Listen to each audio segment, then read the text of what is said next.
Your identity isn't a trophy, it is a cage delivered fully assembled. Your traumas and beliefs aren't yours. They are rotten inheritances. Believing you are in control is the exact illusion that keeps you completely numb, obedient, and trapped.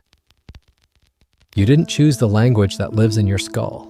You didn't choose the hands that held you first, the smell of the kitchen you grew up in, the God you were handed before you could read, the country whose debts were already yours before you cut your first tooth. Every single layer of you, the accent, the fear, the reflex, was installed by a world that didn't ask permission. And here's the thing, that's not a metaphor. That's the actual architecture of what you call you. So when someone says, I didn't ask to be born, I don't owe anyone anything.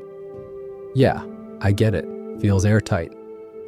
But it's the same logic as a man standing neck deep in a river, refusing to swim because he didn't jump in himself. The water doesn't care, you're already in it. And pretending you're a spectator doesn't make you one. Let's start with the most seductive idea in modern life. The individual, the sovereign self, the captain of your own destiny. You, untethered, self-sufficient, accountable to no one. Built from scratch, owed nothing, needing nobody. It's a story that feels earned, which is exactly what makes it dangerous. Hegel had a problem with it, and he laid it out clean. The I, your sense of being you, doesn't exist in isolation. It exists because other people recognize it. Strip away every relationship, every mirror, every person who's ever said your name, and the self doesn't survive. It's not a rock, it's a reflection. Remove the mirror and the image disappears. The Buddhist philosopher Nagarjuna went further. He called it pratyasamutpada, dependent arising. Nothing exists from its own side. Everything is what it is because of its relationship to everything else. The fire doesn't burn without fuel, and you don't exist without the 10,000 things that assembled you. You're not a noun, you are a verb. Ongoing, relational, made of other things. So when you say, I built this myself, you're technically describing something that's physically impossible. Now, money. We treat it like the scoreboard of reality, like the number in your account is proof that your life is working. But money is an agreement, a collective hallucination backed by institutional trust. Strip the institution and its paper, or digits, or, depending on the decade, tulip bulbs. Here's the uncomfortable version. No matter how much you stack, your body caps out at roughly 2,500 calories a day and 8 hours of sleep. The extra zeros don't buy more hours. They don't buy a second consciousness. At a certain threshold, you're just hoarding a scoreboard no one else can see. The accumulation isn't evil. It's just smaller than advertised. Here's where it gets personal. The identity you're protecting, the one that says, I'm a private person, I stay in my lane, I just focus on my own life. That identity was handed to you, the values under it, the fears that reinforce it, the comfort you feel when you disengage. Those weren't chosen in any clean sense. They were inherited, absorbed, installed before you were old enough to question them, which means the I that refuses responsibility was built by the exact same world it's now refusing. That's not freedom. That's a cage that came pre-assembled. Heidegger called this Geworfenheit, thrownness. You were thrown into existence. A specific time, a specific place, a specific body, a specific language, a specific set of problems already in progress when you arrived. You didn't negotiate the terms. Nobody does. The throw happens and then you're moving. Think about stage fright. Raw, physical stage fright. Shaking hands, dry mouth, the heart trying to crack your ribs open. In the moment, it feels like fear of failure, like the fear is about the performance. But peel it back one layer and ask, what are you actually afraid of? Being laughed at, being judged, being seen as not enough, being cast out. It's not about the performance at all. It's about the verdict of other people, which means the terror was never really about you.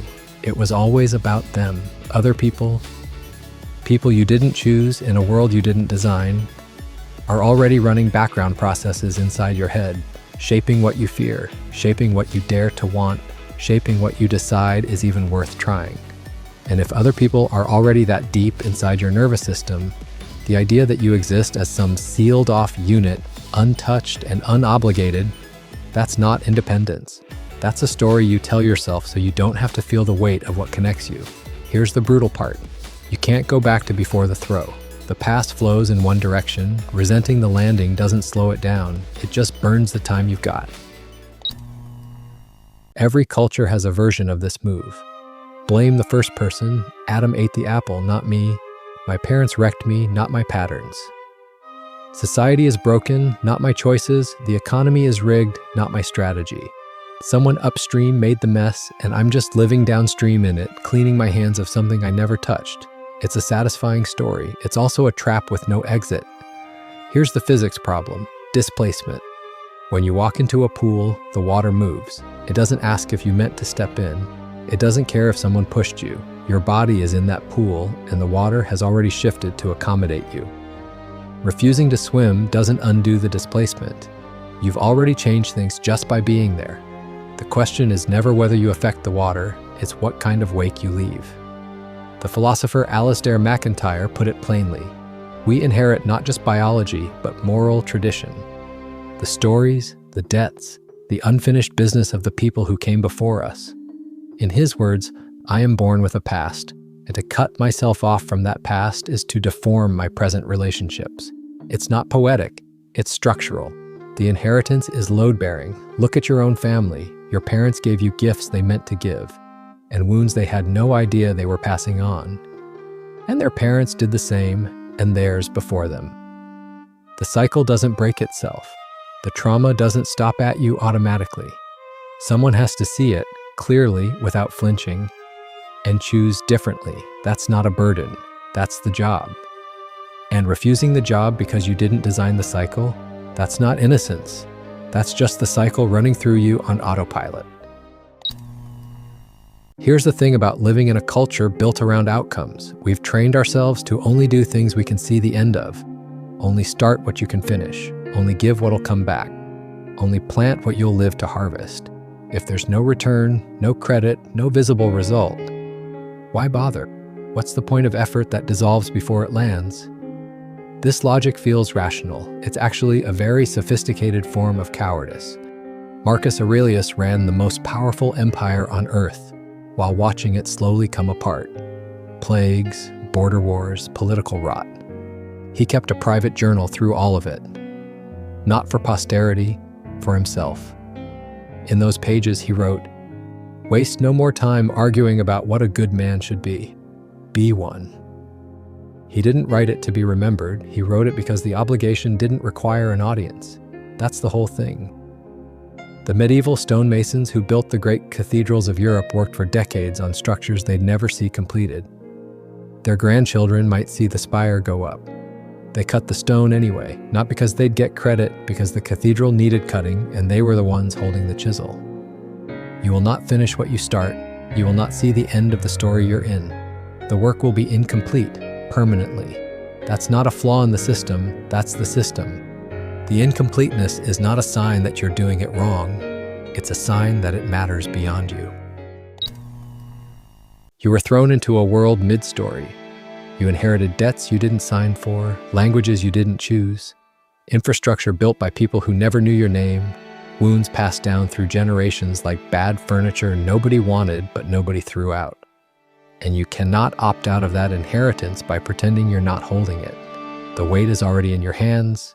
The question is what you do next. Not because it's noble, not because history will judge you, not because someone's watching and keeping score, but because the water moved when you stepped in, and it'll keep moving whether you decide to swim or not. The man who refuses to swim still affects the current. The difference is that he drowns while doing it. You didn't ask to be here, but you are here. And here requires something from you. Not because the world is fair, not because you earned the obligation, but because the people downstream from your choices are real. They're already there, already being shaped by what you do or don't do, already inheriting whatever you decide to leave. So choose what you leave, cut the stone, swim. No man can walk out on his own story.